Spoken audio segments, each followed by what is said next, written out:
We've been going through inflation, with an inflation rate north of 7% for the first time since 1982. You both have experienced this before, from 1970 to 1975, at a time where your portfolio took paper losses, and yet you made some of the best investment choices of your life. Reflecting on that, my question is, if you had to pick one stock to bet on,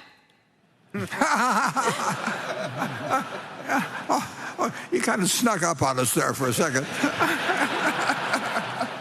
and be resilient in the inflation, which would you choose? And what specifically enables that stock to do very well and might very likely be a difficult market? Well, I'll tell you something even better than that one stock. Maybe we'll get to one stock, but the best thing you can do is to be exceptionally good at something. If you're the best doctor in town, if you're the best lawyer in town, if you're the best whatever it may be, no matter whether people are paying you with $1 zillion or paying you, they're going to give you some of what they produce in exchange for what you deliver.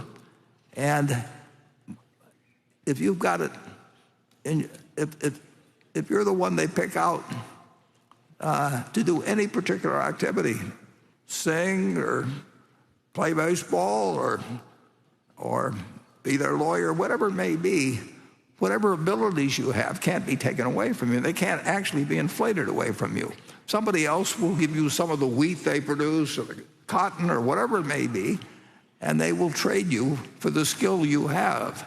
So the best investment by far is anything that develops yourself. And again, not taxed, so that's what I would do. I got some advice for you too. When you have your own retirement account and your friendly advisor suggests you put all the money into Bitcoin, just say no.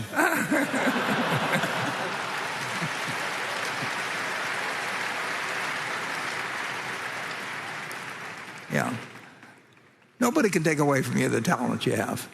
I mean, and the truth is that the world will always be willing.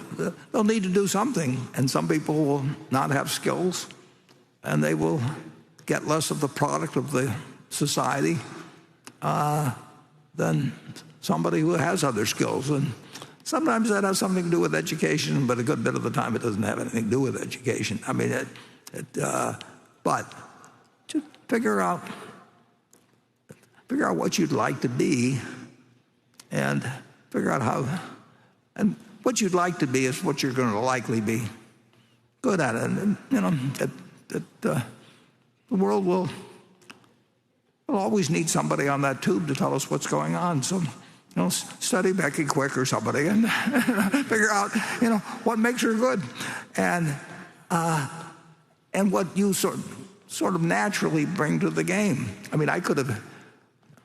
Who's the guy that says you got to spend 10,000 hours doing this or that? And then Malcolm Gladwell. Malcolm Gladwell, would say just spend 10,000 hours on something. Well, I could have spent 10,000 hours trying to become a heavyweight boxer, but I don't think I'd have felt very good at the end of the 10,000 hours. I mean,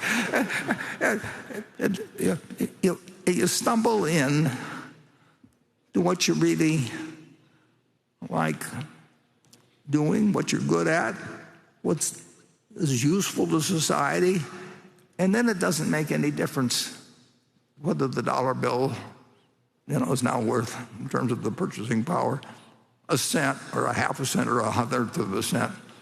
If you're the best doctor in town, they'll bring you chickens, whatever they may do, but they can't take it away from you. And my guess is that if you've come to 5 meetings, you've got a very good future ahead of you. I mean, that shows it.